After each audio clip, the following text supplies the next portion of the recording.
오늘도 내륙 지방은 대체로 맑고 강한 일사에 따뜻한 남풍 계열 바람이 불면서 서울 등의 낮 기온이 30도 안팎까지 크게 오르겠습니다. 기압골 영향을 받는 제주도는 낮부터, 전남 해안에는 밤부터 비가 내릴 것으로 보입니다. 억대 뇌물과 성접대 혐의를 받는 김학의 전 법무부 차관이 별장 동영상 의혹이 제기된 지 6년여 만에 결국 구속됐습니다. 주요 혐의가 소명되고 증거인멸과 도주 우려 등 구속 사유도 인정된다는 게 법원의 판단입니다. 문무일 검찰총장이 100분 넘게 공식 회견을 열어 검경 수사권 조정안을 조목조목 반박했습니다. 수사를 시작하고 끝내는 기관은 달라야 한다며 조정안이 비민주적이라고 비판하고 검찰부터 독점적인 권능을 찾아 내려놓겠다고 밝혔습니다. 검찰총장의 수사권 조정안 비판, 문무일 검찰총장이 100분 넘게 공식 회견을 열었습니다. 경찰은 공식 입장을 내놓진 않았지만 내부에선 반박 기류가 거셉니다. 실제 사건을 끝내는 건 검찰이고 수사 과정 사전 통제 장치도 있다는 건데 김민감용 경찰청장이 오는 20일 공개 반박할 것으로 보입니다. 그제 어린이 2명의 목숨을 앗아간 인천 승합차 사고 당시 아이들이 안전띠를 매지 않았던 것으로 알려졌습니다. 어린이 통학 차량은 반드시 보호자가 안전띠 착용을 확인하도록 한 이른바 세리미법이 적용되지만 사고 차량은 사각지대에 있었습니다. 트럼프 미국 대통령이 가족 이민 비중을 줄인 대신 고학력 고숙련자 이민은 대폭 개방한 새 이민 정책을 내놨는데 합법 이민의 문은 더 좁아질 것으로 보입니다. 민주당과 이민 옹호 단체들은 즉각 반발했고 공화당 내에서도 회의론이 나오고 있습니다. 네, 굿모닝 YTN 2부 이어갑니다. 오늘도 내륙은 30도 안팎의 한여름 더위가 이어지겠습니다. 때이른 더위는 이번 주말 비가 내리면서 누그러진다고 하는데요. 먼저 날씨 소식부터 알아보겠습니다. 권혜인 캐스터. 네, 야외 스튜디오에 나와 있습니다. 자, 어제도 꽤 덥던데 오늘도 반팔을 입어야 할까요? 네, 그렇습니다. 오늘도 더위 대비 단단히 해주셔야겠습니다. 현재 18.6도인 서울 기온, 한낮에는 30도까지 오르면서 어제만큼 덥겠습니다. 이번 주말에는 더위를 식혀줄 만한 시원한 비 소식이 있는데요. 주말인 내일은 충청과 남부 지역에, 일요일과 월요일 사이에는 전국에 비가 내리면서 때이른 더위의 기세가 주춤하겠습니다. 오늘도 내륙 대부분 지역의 낮 기온이 30도 안팎까지 크게 오르겠습니다. 서울 30도, 대전과 광주 29도, 대구 28도, 부산이 24도로 예년보다 5에서 8도가량 더 높겠습니다. 오늘 서울 등 중부지방은 구름 많은 날씨가 이어지겠고요. 남부와 제주도는 차차 흐려지기 시작해 제주도는 낮부터, 전남 지역은 밤부터 비가 내리겠습니다. 주말인 내일은 충청 이남 지역에, 일요일과 월요일 사이에는 전국에 비가 오겠습니다. 모레까지 제주 산간 지역에는 200mm 이상의 봄호우가 쏟아지겠고 전남과 영남은 20에서 60mm, 서울 등 그 밖의 지역에는 5에서 40mm의 비가 오겠습니다. 비가 내리며 서울의 낮 기온이 26도로 떨어지는 등 때이른 더위의 기세가 주춤하겠습니다. 오늘 출근길 마스크가 필수인 지역이 있습니다. 대기가 정체되면서 수도권과 충청, 전북 지역의 초미세먼지 농도가 나쁜 수준 보이고 있습니다. 이 지역에 계신 분들은 각별히 주의하셔야겠습니다. 지금까지 상암동 야외 스튜디오에서 YTN 권혜인입니다. 뇌물과 성접대 혐의를 받는 김학의 전 법무부 차관이 결국 구속됐습니다. 별장 동영상 의혹이 불거진 지 6년여 만에 구속입니다. 성범죄 등 다른 범죄에 대한 수사도 탄력이 붙을지 주목됩니다. 강희경 기자가 보도합니다. 김학의 전 법무부 차관이 결국 구속 신세를 피하지 못하게 됐습니다. 서울중앙지방법원은 억대 뇌물과 성접대 혐의를 받는 김 전 차관에 대해 구속영장을 발부했습니다. 재판부는 주요 범죄 혐의가 소명되고 증거인멸과 도주 우려 등의 구속사유도 인정된다고 밝혔습니다. 이른바 별장 동영상 의혹이 불거진 지 6년 만입니다. 서울 동부구치소에서 대기하고 있던 김 전 차관은 곧바로 구속 수감됐습니다. 앞서 영장심사에서 직접 발언 기회를 얻은 김 전 차관은 이 사건으로 창살 없는 감옥에 살았다며 눈물까지 보인 것으로 전해졌습니다. 또 건설업자 윤중천 씨를 아는지에 대해서는 그동안 검찰 조사에서와 달리 일부 시인한 것으로 알려졌습니다. 하지만 1억 원이 넘는 뇌물 혐의를 비롯해 대부분 의혹에 대해선 여전히 부인했습니다. 특히 윤 씨와 성접대 여성이 연루된 제3자 뇌물 혐의는 무리한 기소라고 주장했지만 받아들여지지 않았습니다. 일단 법리적인 문제점이 있어서 좀 지적을 했고요. 그리고 어떤 공소시효 문제로 무리하게 구성한 측면이 있다는 취지로 저희는 얘기를 했고요. 반면 검찰은 뇌물 액수가 1억 원이 넘어 중대 범죄에 해당하고 모르쇠로 일관한 만큼 구속 필요성이 있다고 강조했고 재판부도 검찰의 주장을 받아들인 것으로 보입니다. 검찰 수사단이 검사 14명을 동원해 50일 가까이 수사를 벌인 끝에 김 전 차관 구속에 성공하면서 수사에는 더 탄력이 붙을 것으로 보입니다. 김 전 차관의 신병을 확보한 검찰은 사건의 발단인 성범죄 의혹에 대해서도 집중적으로 수사해 나갈 방침입니다. YTN 강희경입니다. 친형 강제 입원과 선거법 위반 등의 혐의로 재판을 받아온 이재명 경기지사는 어제 1심에서 무죄를 선고받았습니다. 선고 직후 이 지사는 비온 뒤에 땅이 더 굳어진다고 말했습니다. 들어보시죠. 우리 재판부에 깊은 감사와 존경의 마음을 표합니다. 그리고 지금까지 먼 길 함께해 주신 우리 동지들, 지지자 여러분, 앞으로도 서로 함께 손잡고 큰 길로 계속 함께 가기를 기대합니다. 비온 뒤에 땅이 더 굳어진다, 이런 말을 믿고 열심히 하도록 하겠습니다. 고맙습니다. 1심 재판부는 이재명 지사에게 적용된 4가지 혐의를 모두 무죄로 판단했습니다. 어떤 이유 때문인지 김다연 기자가 짚어봤습니다.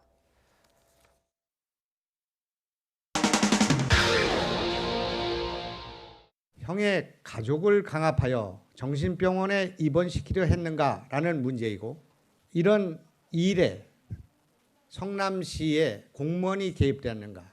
지난해 지방선거를 비롯해 오랜 기간 이 지사의 발목을 잡아온 친형 강제 입원 지시 의혹.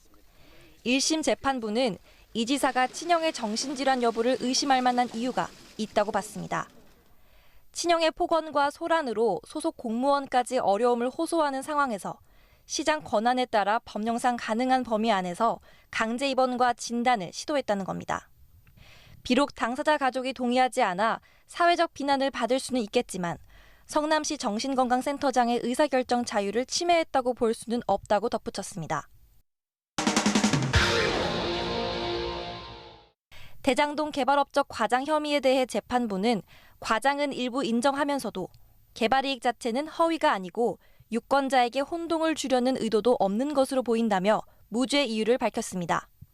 검사 사칭 사건과 관련한 허위사실 공표 혐의에 대해서도 재판부는 이 지사의 주장을 받아들였습니다.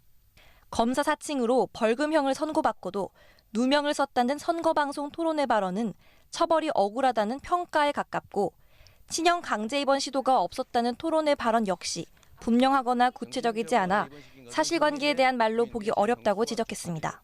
강제 입원이 직권남용 행위가 된다는 전제하에 그 부분을 부인했기 때문에 허위사실이라고 판단하고 기소한 거였지만 막상 직권남용 부분에 대해서 무죄로 선고한 이상 그와 연결된 허위사실 부분도 역시 무죄로 판단할 수밖에 없었다고 보입니다. 1심 판결이 나온 직후 이 지사는 지지자들의 환호를 받으며 법원을 나섰습니다. 1심 재판부가 4가지 혐의 모두 무죄를 선고하면서 이 지사는 한층 가벼운 마음으로 향후 진행될 수 있는 항소심에 대비할 수 있게 됐습니다. YTN 김다연입니다. 문무일 검찰총장이 국회에서 논의되고 있는 검경 수사권 조정안과 관련해서 검찰의 직접 수사를 대폭 축소하겠다고 밝혔습니다. 문 총장은 대검찰청에서 열린 기자간담회 모두 발언에서 현재 국회에서 진행되는 수사권 조정 논의에는 검찰이 적지 않은 원인을 제공했다고 생각한다며 이같이 말했습니다. 특히 그동안 일부 중요 사건에서 정치적 중립성에 대해 문제 제기가 있었다고 지적하고 검찰이 반성과 각성의 시간을 갖고 있다고 언급했습니다. 문 총장은 다만 국회에서 신속 처리 안건으로 지정된 검경 수사권 조정안은 민주적 원칙에 부합하지 않고 국민 기본권 보호에 빈틈이 생길 우려가 있다며 거듭 반대의 뜻을 표명했습니다. 문무일 총장의 기자회견에 대해서 경찰은 공식적인 입장을 내놓진 않았습니다. 하지만 내부적으론 반발 기류가 거셉니다. 경찰의 입장을 김대근 기자가 짚어봤습니다. 국회에서 의견을 밝히겠다. 이달 초 민감용 경찰청장은 수사권 조정안에 대한 검찰 반발에 원론적인 입장을 밝혔습니다. 검찰의 입장에서 의견을 표명했다고 보는데요. 민의의 전당인 논의의 장에서 국회의 그런 의사 절차에 따라서 의견을 표명하고 문무일 검찰총장이 기자간담회를 열고 작심한 듯 수사권 조정안을 반박한 상황에서도 경찰의 공식 대응은 없었습니다. 자칫 두 기관의 다툼에 초점이 맞춰질까 경계하는 것으로 풀이됩니다. 하지만 내부에서는 문 총장 주장에 반발하는 목소리가 거셉니다. 우선 경찰은 1차적인 수사 종결권을 가질 뿐 실질적으로 사건을 끝내는 건 기소권을 가진 검찰이라며 반박합니다. 사건을 재판에 넘길지 무혐의로 종결할지는 변함없이 검찰이 결정한다는 겁니다. 또 경찰이 종결한 사건에 대해 검찰이 재수사를 요청하더라도 결국 뒤늦은 조치에 불과하다는 지적도 일축하고 있습니다. 경찰의 수사 과정에서도 보안 수사나 시정 조치 등을 요구할 수 있는 사전 통제 장치가 있다는 겁니다.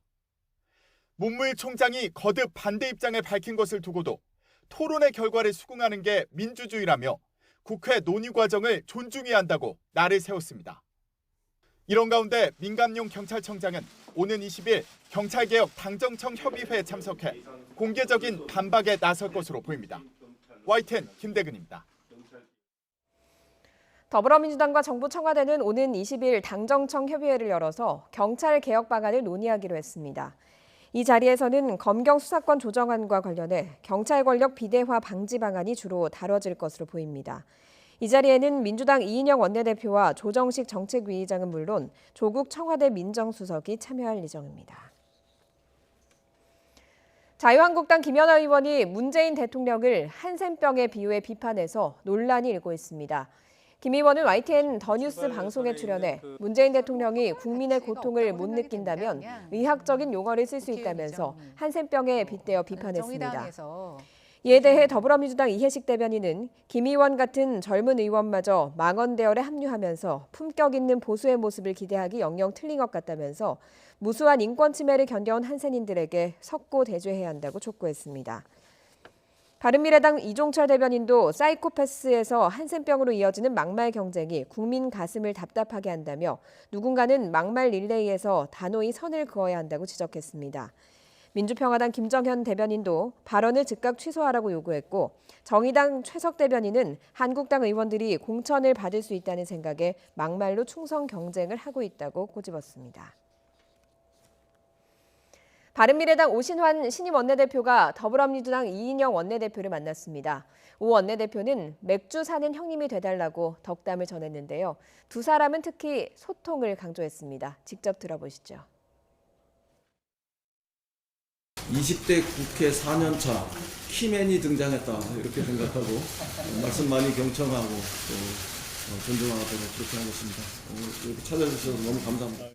나경원 대표께서는 아마 밥 잘 사주는 누나, 예, 우리 이인영 대표님께서 한번 그 호프 타임을 한번 제안하셔서 예, 이 맥주 잘 사주는 우리 이 형님으로 한번 자리를 만들어 주시면 같이 정말 머리를 맞대고 이 엄중한 상황 속에서 우리가 해야 될 일을 찾아나갈 수 있지 않을까 이렇게 생각하고요. 국회가 정상화되는데 우리 오신환 대표께서 거듭 많은 역할을 해주실 수 있기를 부탁드리고요. 말씀하셨으니까 언제든지 격의 없이 만나고 또 말씀하신 대로 호프타임 이런 거 굉장히 좋고요. 바른미래당 손학규 대표는 계파 패권주의에 굴복해서 퇴진하는 일은 절대 없을 것이라면서 원내대표 경선으로 불거진 사퇴 요구를 일축했습니다. 손 대표는 기자간담회를 열고 원내대표 선거는 의원들의 국회 대표를 뽑는 거지 당대표를 뽑는 선거가 아니었다면서 중도개혁 바른미래당을 손학규가 지키겠다고 강조했습니다. 손학규 사퇴론을 걸고 당선된 오신환 원내대표의 압박을 정면 돌파하려는 것으로 손 대표는 혁신위원회와 총선 전략기획단 등 새로운 기구를 출범해서 혁신하겠다고 밝혔습니다.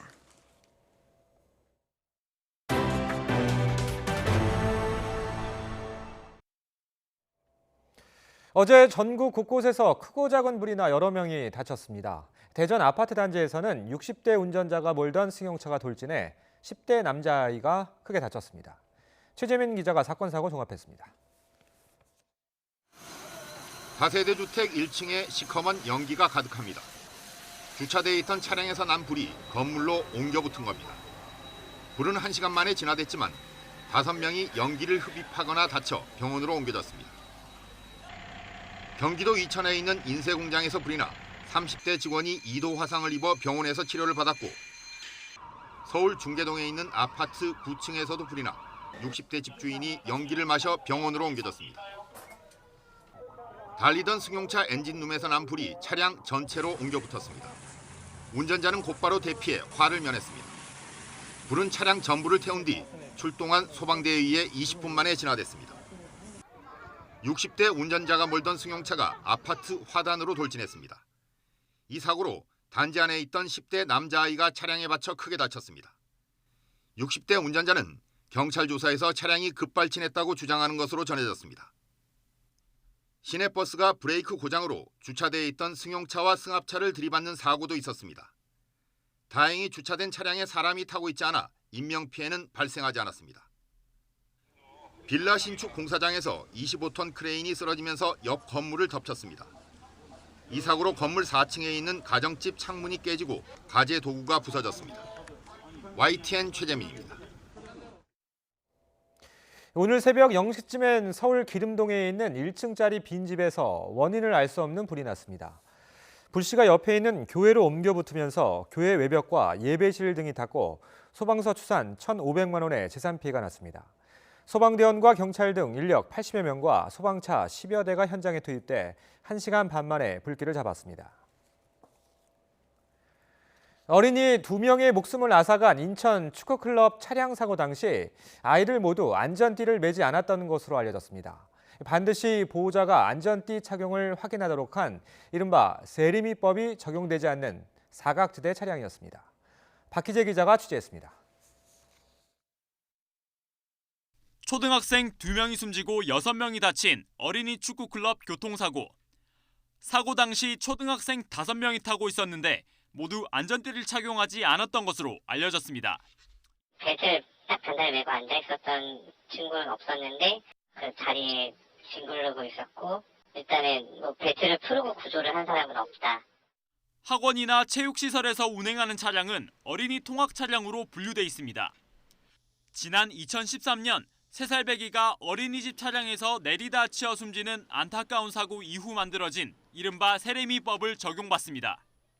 어린이나 유아를 태울 때에는 반드시 보호자가 타야 하고 출발하기 전에는 모든 어린이가 안전띠를 맸는지 확인해야 합니다. 사고가 난 차량은 이 가운데 어떤 사항도 지키지 않았지만 처벌은 쉽지 않습니다. 사고 난 차량은 의무 대상 차량이 아니고 자율적인 차량이에요. 구청이나 경찰에는 규제를 안 받고도 자율적으로 하기 때문에 축구 클럽의 경우 학원이나 체육시설로 분류되지 않고 서비스업으로 등록돼 있어 애초 세리미법 적용 대상이 아닙니다. 이 때문에 관할교육청에서는 기본적인 현황조차 파악하지 못하고 있습니다. 축구 클럽에 관해서는 어떻게 그게 관리가 이루어지는지에 대해서는 저희가 알 수가 없어서 못 알려드린다는 말씀이에요. 안타까운 사고가 반복되지 않기 위해선 사각지대를 해소할 수 있는 더욱 촘촘한 규제가 필요해 보입니다. YTN 박희재입니다. 대형 공사 장비가 덮친 남부순환로 안양교가 복구돼 차량 운행이 정상화됐습니다. 경찰은 건설업체를 상대로 사고 원인과 과실 여부를 조사하고 있습니다. 김태민 기자가 보도합니다. 철제 난간이 힘없이 휘어져 내렸고 주변에는 임시 분리대가 설치됐습니다. 대형 크레인이 쓰러지며 덮친 안양교의 모습입니다. 사고 당시 충격은 다리 곳곳에 고스란히 남았습니다. 천만다행으로 다친 사람은 없었지만 가뜩이나 통행량이 많은 도로가 막히면서 극심한 정체가 빚어지기도 했습니다. 나무들도 차가 오래 할 때도 왜 시키니까 좀 전체적으로 좀 사람을 많이 내키고 있습니다. 차량 통행은 사고 발생 15시간 반 만에 재개됐습니다. 서울시는 추후 전문가들을 꾸려 정밀 안전진단에 착수하기로 했습니다. 네, 안전점검 교당에 정확히 문제가 없는지 확인을 하고 문제가 있으면 조치를 해야죠. 수사당국은 원인 조사에 들어갔습니다.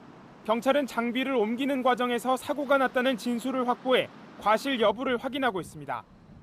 다른 차량이 이제 뒤쪽으로 지나가려고 조금 앞으로 이제 옮기라고 했다는 거예요. 그건 뭐 2, 3도만 기울어도 좀 심하다고 하더라고요. 이에 따라 건설업체 관계자들을 불러 사고 당시 상황을 파악할 방침입니다. YTN 김태민입니다. 아주 적은 양의 물만 닿아도 쉽게 녹쓰는 분유통 문제, YTN이 연속으로 전해드리고 있습니다. 부모들이 아무리 조심해도 분유통에 물기가 남아있거나 실내가 습하면 녹이 생길 수밖에 없다는 게 업체 측의 설명입니다. 관리를 잘 해야 한다는 거죠. 그렇다면 분유통을 개선하는 게 맞지 않을까요? 이영원 기자가 취재했습니다. 분유통 상단에 심하게 녹이 슬었습니다. YTN이 취재에 나서자 업체는 소비자의 책임일 가능성이 크다고 주장했습니다.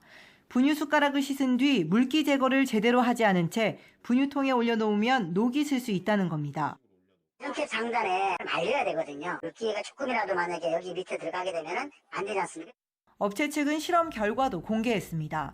가습기를 틀면 실내 습기가 올라가 분유통에 물 5ml만 떨어뜨려도 사흘 만에 녹이 슬었습니다. 제조 과정에 문제가 없다는 점을 항변하려고 분유통이 부식에 취약하다는 점을 자인한 셈입니다. 그 틈으로 스며들었다고 가정을 해서 신생아를 키우는 환경에서 노출이 돼 있었다고 한다면 캔에서의 이 녹이 쓸 수 있겠는가를 저희가 한번 해본 겁니다. 녹이 쓸었습니다. 소비자들은 팔쩍 뛰었습니다. 어떤 부모가 분유통을 가습기 옆에다 보관하겠느냐는 겁니다. 항상 환기를 시키고 항상 문을 열어놓는 상태고 내가 부주의로 그랬다 그러면 그거는 진짜 말이 안 된다고 생각을 해요. 업체 측의 논리대로라면 장마철은 그야말로 최악입니다. 평소 가습기를 틀어놓는 것보다 실내 습도가 훨씬 높기 때문입니다. 실내도 거의 비슷하게 올라갑니다. 그래서 한 90% 이상 상대 습도가 굉장히 높아집니다.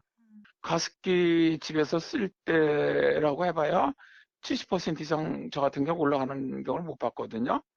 실제로 지난해 장마철에 분유통에 녹이 슬었다는 불만 신고가 접수되기도 했습니다.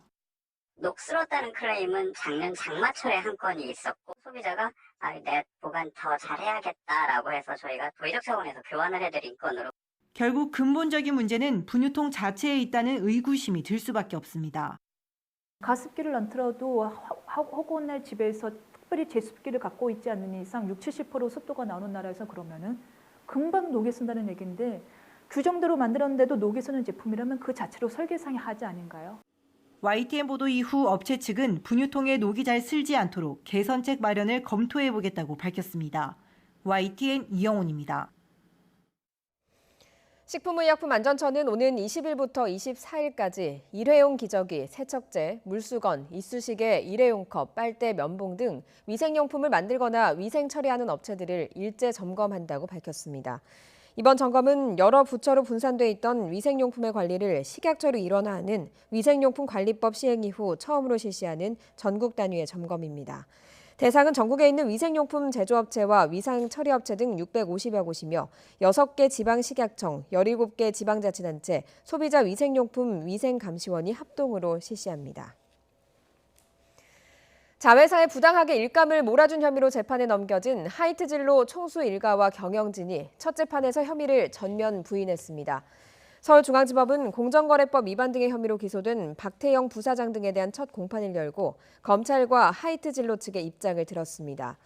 하이트진로 측은 박 부사장이 최대 지분을 보유한 계열사를 맥주캔 거래 과정에 끼워 넣는 이른바 통행세 방식으로 일감을 넘겨준 사실은 인정하지만 부당 지원에 해당하지 않는다며 무죄를 주장했습니다.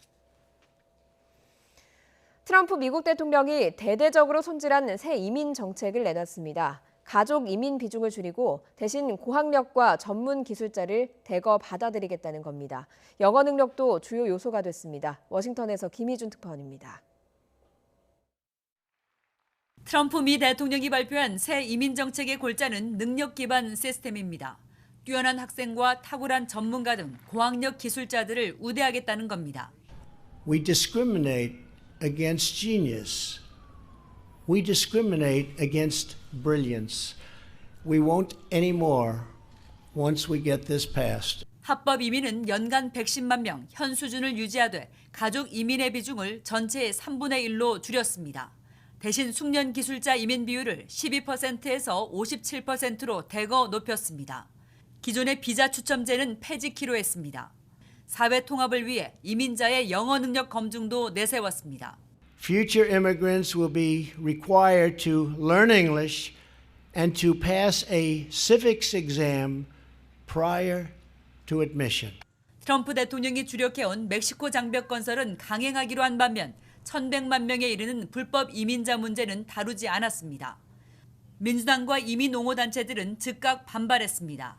We can't at this moment turn our backs on the asylum seekers. It is quite devastating to hear the way that he speaks about humans. 트럼프 대통령의 새 이민 정책은 내년 대통령 선거를 앞두고 공화당을 결집하기 위한 의도로 분석되고 있습니다. 더욱이 공화당 내에서도 회론이 나오면서 실제 입법까지는 갈 길이 멀다는 관측입니다. 워싱턴에서 YTN 김유진입니다. 미국 엘라베마주에 이어서 미주리주 상원에서 성폭행에 따른 낙태마저도 금지하는 법안이 통과됐습니다. 내년 대선을 앞두고 찬반 논란이 가열되고 있습니다. 이종수 기자의 보도입니다. 미국 미주리주 상원이 임신 8주 이후에 광범위한 낙태를 금지하는 법안을 찬성 24표, 반대 10표로 통과시켰습니다. I really believe this legislation will get done because I believe it is the will of the people and the people's voices will be heard. 미주리주의 상원 낙태 금지 법안 가결은 성폭행 피해로 인한 낙태까지 불허하는 엘라베마주의 초강력 법안을 주지사가 서명한 지 불과 몇 시간 만에 이뤄졌습니다. 미국 내에서 이처럼 낙태 금지를 입법화하는 주가 늘어나면서 내년 대선을 앞두고 낙태 찬반 논쟁이 가열되고 있습니다. If they raped or incest or whatever like that, that may be the only option that they have. The crux of the bill, that life is worth preserving, even at that point. 영화 레지던트 이블의 여주인공을 맡았던 밀라 요보비치와 팝스타 레이디 가가 등 유명 스타들이 낙태 금지 반대의 목소리를 높이면서 논쟁은 더욱 뜨거워지고 있습니다. 미국의 한 시민단체가 위헌 소송을 할 예정이어서 엘라베마주 낙태 금지 법안은 연방 대법원 손으로 넘어갈 것으로 보입니다. 미 연방 대법원에서 보수 성향의 연방 대법관은 트럼프 대통령 취임 이후 9명 가운데 5명으로 과반을 차지하고 있습니다. 이에 따라 위헌 소송에서 패소하고 임신 후 6개월까지 중절 여부를 선택하도록 한 기존 연방 대법원 판례도 뒤집힐 것이란 관측이 나오고 있습니다. YTN 이종수입니다.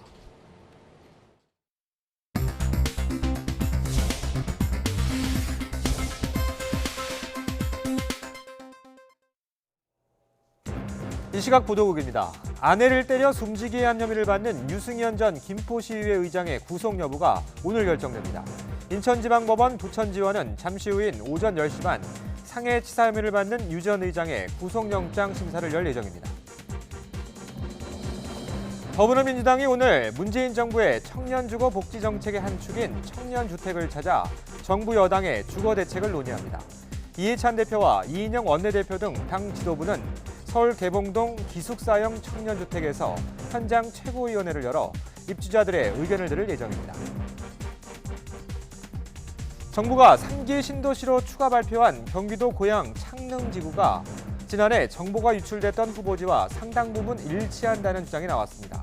3기 신도시 건설에 반대하는 일산 신도시연합회는 보도자료를 내고 지난해 3기 신도시 1차 발표에 앞서 도면 유출 파문이 일었던 후보지가 창릉지구 위치와 3분의 2가량 일치한다며 의혹을 제기했습니다. 신규 아파트 입주율이 관련 통계 조사를 시작한 이후 최저치를 기록했습니다. 주택산업연구원 자료를 보면 지난달 전국의 신규 아파트 입주율은 69.6%로 지난 2017년 6월 조사 시작 이후 처음으로 60%대로 떨어졌습니다. 이 시각 보도국이었습니다. 혹세무민하는 보도들이 넘쳐나고 그래서 이런 거는 일주일에 한 번씩은 정리를 해줘야 되지 않겠냐. 요즘은 유튜브가 대세라고 그러대요. 정치의 최대의 무기는 착각의 자유가 있다. 유시민 의원도 그렇고 저도 그렇고. 마포의 뭐 껍데기집이든지 조용하고 정갈한 술집에서 만나서 한잔 하면서 근데 시간이 오전이라 조금 낮술처럼 오전이에요? 예. 낮술하면은 애비애비도 몰라본다고 얘기하는데 앞뒤 안 가리고 얘기할 수 있지 않을까요? 서로 사실 터놓고 얘기하면 공감하면서 얼싸안고 그래 우리 그렇게 힘들었어 하면서 울 수도 있을 겁니다만은 엉망진창이 될 확률이 제일 높습니다. 둘 다 스타일상으로는 고독한 늑대예요. 파당도 없잖아요.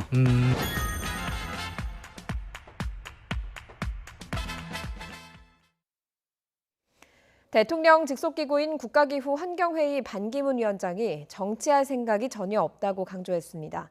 하지만 미세먼지 해결을 위해서 인기 만화 캐릭터 라바를 홍보대사로 위촉하고 다음 달 중국을 방문하는 등 대외 활동을 본격화하기 시작했습니다. 이성규 기자입니다. 지난 대선에서 중도 사퇴했던 반기문 전 유엔 사무총장. 정계 은퇴를 선언했던 그가 인기 만화 캐릭터 라바와 함께 포토타임을 가졌습니다. 국내 인기 애니메이션 주인공 라바를 국가기후환경회의 홍보대사로 임명한 겁니다. 라바 위촉식에 이어 반 위원장은 언론진흥재단 초청 포럼에서 범국가 차원의 미세먼지 대책 마련을 촉구했습니다. 단순히 눈에 보이지 않는 미세먼지들을 없애는 것에 그치는 것이 아닙니다. 사회를 근본적으로 변화시키는 거대한 작업입니다. 때문에 정부가 단독으로 할 수가 없습니다. 기업과 국민이 모두 같이 풀어가야 하는 일입니다. 기후환경회의는 국민 의견 수렴을 위해 이달 중에 국민 참여단 500명을 모집하고 대토론회를 개최할 계획입니다. 반 위원장은 다음 달 5일 세계환경의 날을 맞아 중국을 방문해 중국 측 인사와 미세먼지 협력 방안도 논의할 예정입니다. 정계 복귀에 대해서는 일단 선을 그었습니다. 잘못하면은 그나마 이제까지 제가 쌓아왔던 여러 가지 어떤 제 자신의 개인의 어떤 인테그리티나 이런 것 다 망하고 또 잘못하면 유엔 사무총장을 하던 사람으로서 유엔에까지 영향을 미칠 것 같은 제가 겁이 드는 겁니다. 솔직히 말하면. 자, 이번 타이반 유력 대선 주자로 거론되는 반기문 위원장. 올해 초 6일 연속 비상 저감 조치가 발효될 정도로 국민 건강을 위협하는 미세먼지가 반 위원장의 정계 복귀를 앞당기는 기폭제가 될지 주목됩니다. YTN 사이언스 이성규입니다. 국세청이 역외탈세 혐의가 있는 기업과 자산가를 겨냥해서 전국 동시 세무조사에 착수했습니다. 특히 이번에는 역외탈세를 기획하고 가담한 전문 조력자도 조사 대상에 포함됐습니다. 국세청의 설명 내용 직접 들어보겠습니다. 최근에는 전문가 집단의 조력하에 조세 회피처 회사의 다단계 구조 설계, 공격적인 사업 구조 개편 거래, 해외 현지 법인과의 이전 가격 조작 등 한층 진화된 방식의 역이탈세 수법이 출현하고 있습니다. 이번 조사 대상자는 내국 법인 63개, 외국계 법인 21개, 개인 거주자 20명 등 총 104건이며 특히 납세자의 역이탈세를 기획하고 실행에 적극 가담한 혐의가 있는 세무 대리인 등 전문 조력자도 포함되어 있습니다. 지난 4일 북한이 발사체를 쏜 날 우리 군의 중추인 계룡대 장성 10여 명이 골프를 친 사실이 YTN 취재로 확인됐습니다. YTN이 국회 국방위 소속 하태경 의원실을 통해 확보한 자료를 보면 북한이 발사체를 쏜 지난 4일 계룡대 골프장 이용객은 모두 326명이었습니다. 이 가운데 현역 군인이 195명이었고 여기에 군 장성 16명도 포함돼 있었습니다. 부산의 한 요양병원에서 쓰러져 머리를 다친 채 발견된 입원 환자가 사흘 만에 숨졌습니다.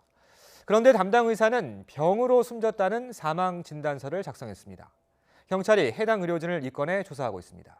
김종호 기자가 취재했습니다.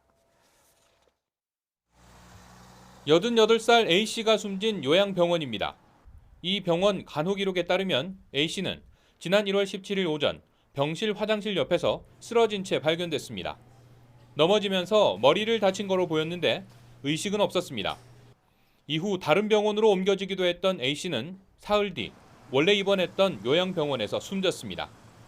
그런데 담당 의사는 A씨가 사고로 숨진 게 아니라 병으로 숨졌다는 사망진단서를 작성했습니다. 사망에 이르게 된 첫 원인이 고혈압과 치매라고 기록했고 환자가 넘어지면서 머리를 다쳤다는 내용은 쓰지 않았습니다. 환자가 왜 넘어졌는지, 그 과정에 병원 측 과실은 없었는지, 책임을 가려야 했을 죽음이 병으로 인한 사망으로 정리돼 누구도 책임지지 않은 겁니다. 병원 측은 사망 진단은 의료진 판단에 따라 나왔고 고령 환자의 경우 숨지더라도 경찰에 신고하는 경우가 거의 없다고 해명했습니다. 이번 주 판단에 따라서 이제 판단 규칙이가 이제 병사로 이렇게 이제 결정을 이제 내렸고요. 하지만 경찰은 사망 진단 과정에 문제가 있다고 보고 담당 의사를 입건해 조사하고 있습니다. 해당 병원은 이른바 사무장 병원으로 개설돼 운영되면서 막대한 요양급여비를 타는 혐의로도 최근 경찰 수사 선상에 올랐습니다. YTN 김종호입니다. 원주 한류 스타 비가 한국 가수로는 3년 만에 중국 공식 행사에 등장했습니다. 중국의 한류 규제가 풀리는 것 아니냐 이런 기대감이 나오는데 올 하반기쯤이 될 거란 정부 기관의 전망도 나왔습니다. 최두희 기자가 보도합니다. 시진핑 국가주석이 참석한 중국의 초대형 행사에 한국 가수로는 유일하게 초대된 가수 비. 지난 2016년 사드 사태로 한중 관계가 소원해진 이후 중국 공식 행사에 한국 가수가 초청된 건 처음입니다. 중국 정부가 중국 내 한류 금지령인 한한령의 존재를 부인한 것과는 달리 사드 이후 중국에서 한류 콘텐츠의 유통이나 상영은 막혀 있습니다. 시 주석 앞에서 비가 공연했다는 사실만으로도 한한령 해제와 관련한 긍정적인 신호라며 기대감이 커지고 있습니다. 이르면 하반기쯤 한한령 해제 청신호가 켜질 거란 전망도 나옵니다. 올 하반기 되면 저희가 중국하고 여러 가지 협력 사업들을 통해서 중국 시장이 지금보다는 훨씬 더 좀 개방될 수 있도록 될 것 같습니다. 비슷한 시기 중국의 미디어 검열 기구인 광전 총국의 드라마 비준 목록에 한국 인기 드라마 응답하라 1988이 포함됐다는 낭보도 전해졌습니다. 하지만 이번 이벤트의 경우 비의 단독 공연이 아닌 만큼 중국 정부의 본격적인 한한령 해제는 아직 멀었다는 분석도 있습니다. 실제로 게임 등 관련 업계에선 한한령 완화 조짐을 전혀 체감하지 못하고 있는 상황. 중국인의 한국 단체 관광 규제도 여전하고 온라인 여행사를 통한 한국 상품 취급도 제한돼 있습니다. 최근 중국이 해외 게임에 대한 영업 허가증인 파노 심사 정보를 공개했지만 한국산 게임은 제외됐습니다. YTN 최두입니다. 캐디 출신 선수로 유명한 전가람 선수가 SK텔레콤 오픈 첫날 7언더파 공동 선두에 오르며 2주 연속 우승 전망을 밝혔습니다. 자신의 우상과도 같은 최경주와 함께 라운드한 전가람은 버디 8개를 잡아내고 보기는 1개로 막는 완벽한 플레이를 펼쳤습니다. 지난주 대회에서 나흘 내내 선두를 지키며 우승한 데 이어서 다시 선두로 나서며 5라운드 연속 선두를 지키는 상승세를 이어갔습니다. 이 대회에 12년 연속 출전한 최경주는 1언더파로 중위권에 머물렀습니다. 건강식품에 대한 관심이 높아지면서 농촌에서 블루베리 재배가 늘고 있습니다. 판로가 없어 어려움을 겪는 농민들을 위해서 농민과 농협, 지방자치단체가 함께 힘을 모으고 있습니다. 이정우 기자가 현장 취재했습니다. 블루베리 수확이 한창입니다.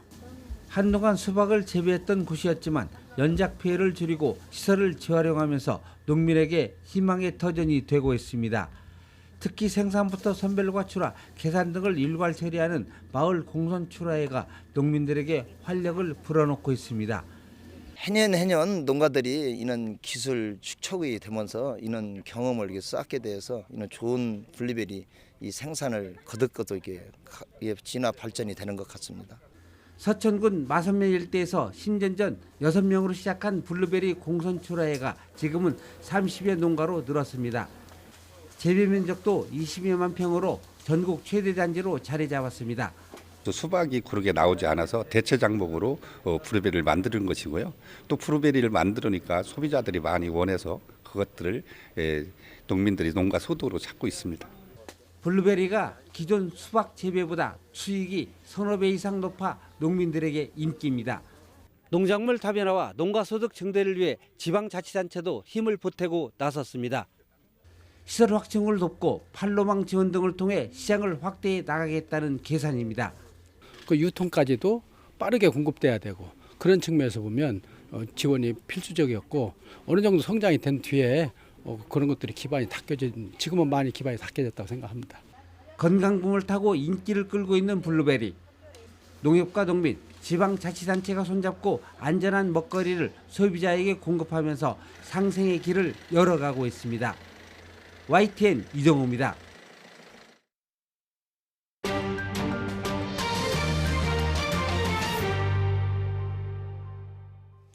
미국이 중국의 통신기업 화웨이에 대해서 사업 제한을 하겠다고 하자 중국이 대응 조치에 나서겠다며 반발했습니다. 화웨이도 법적 대응을 예고했습니다. 베이징에서 강성웅 특파원이 보도합니다. 중국 정부는 미국이 국가 안보를 남용해 중국 기업을 일방적으로 제재하고 있다고 보고 있습니다. 자국 기업의 합법적 권익을 지키기 위해 필요한 대응에 나서겠다고도 밝혔습니다. 中方也会采取进一步措施，必要的措施，来坚决地维护中国企业的合法权益。 중국은 자국의 기밀을 빼낸 혐의로 구금했던 캐나다인 2명을 체포했다고 밝혔습니다. 지난해 말 멍완저우 부회장 체포 때 붙잡았다가 5개월 만에 체포 사실을 공식 발표한 것입니다. 화웨이 문제 때문에 미국과의 추가 무역 협상도 어려워지고 있습니다. 중국은 미국 고위급 대표단의 베이징 방문 시기를 묻는 질문에 제공할 정보가 없다고 말했습니다. 화웨이는 입장문을 내고 법적 대응을 예고했습니다.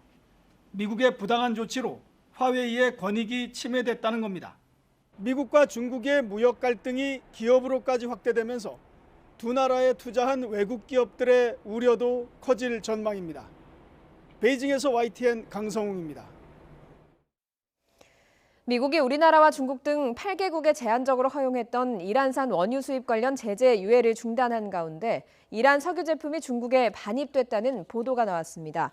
로이터 통신은 시장 정보업체인 리피니티브 아이콘의 선박 이동 자료를 바탕으로 추적한 결과 유조선 마샬 제트가 지난 8일부터 12일까지 13,000톤의 이란산 연료유를 중국 저우산 인근 항구에 하역했다고 전했습니다. 그러면서 연료유가 서류상으로는 이라크산으로 돼 있지만 실제로는 이란산으로 미국의 대이란 제재를 위반한 사례라고 설명했습니다. 희귀병으로 살 날이 일주일밖에 남지 않았다고 선고받은 영국의 5살 소년이 깜짝 선물을 받았습니다. 이 소년이 좋아하는 자동차 경주 F1 챔피언이 보낸 귀한 선물인데요. 기정훈 기자가 전해드립니다. 자동차가 자동차를 타고 배달됐습니다. 한 대에 수십억 원이라는 F1 포뮬러 1 머신이 조심스레 내려진 곳은 영국 레드힐의 한 가정집. 아빠 품에 안겨 나와 경주차를 본 소년의 얼굴에 미소가 번집니다. F1 자동차 경주를 좋아하는 5살 해리는 유잉 사르코마라는 이름의 희귀암 말기.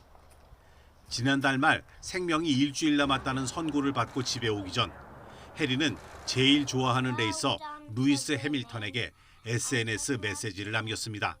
Hello, Lewis Hamilton.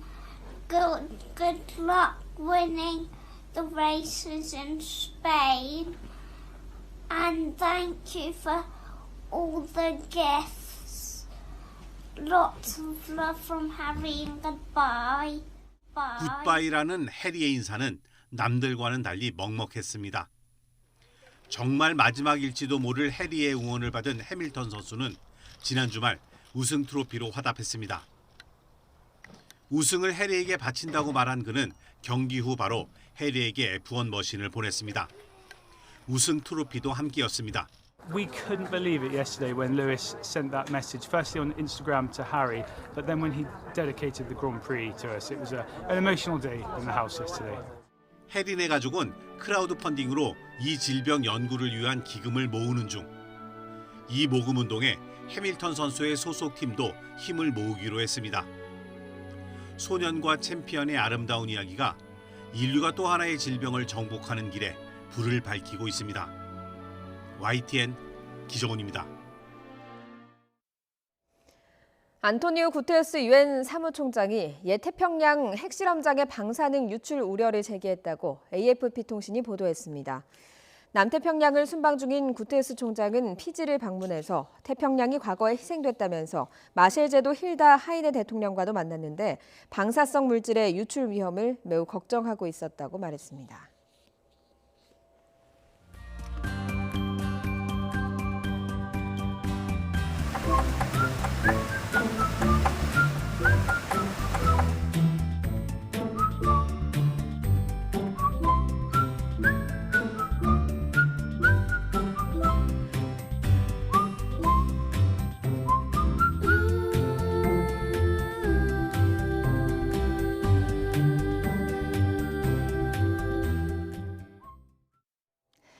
연일 날씨가 더워지고 있습니다. 어제 서울 낮 기온은 30도까지 오르면서 올해 들어 가장 높은 기온을 기록했는데요.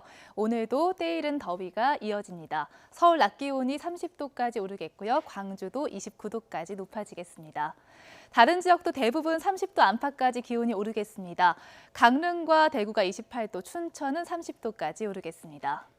현재 중서부 지역을 중심으로 공기가 다소 탁합니다. 대기 정체 때문인데요. 경기 남부와 충남 지역은 오늘 미세먼지 농도가 나쁨 수준을 보이겠고 서울과 경기 북부 지역, 충북 지역도 오전까지 농도가 짙게 나타날 수 있겠습니다. 현재 위성 모습입니다. 서쪽 지역에 보시면 지금 비구름이 다가오고 있는데요. 비는 오늘 낮에 시작될 것으로 보입니다. 제주부터 비가 시작되겠고 밤에는 전남 지역에, 주말인 내일은 충청과 남부 지역에 비가 오겠습니다. 일요일인 모레는 서울을 포함한 전국 곳곳에 비가 오겠습니다. 그 사이 제주 산간 지역은 200mm 이상의 봄호우가 오겠습니다. 전남과 영남 지역엔 20에서 최고 60mm, 충청과 전북 지역에도 10에서 40mm의 비가 오겠습니다. 중북부 지역에는 일요일 오후부터 5에서 10mm의 비가 조금 오겠습니다. 이번 비가 오면서 때이른 더위의 기세는 한풀 꺾이겠습니다. 주말엔 서울 낮 기온이 26도까지 떨어지겠고요. 다음 주 월요일에 또 한 차례 전국에 비가 오면서 고온 현상이 누그러들겠습니다. 날씨 정보였습니다. 금요일 굿모닝 화이트는 여기까지입니다. 건강한 주말 계획 세우시기 바랍니다. 저희는 주말 아침에도 찾아뵐 예정입니다. 고맙습니다.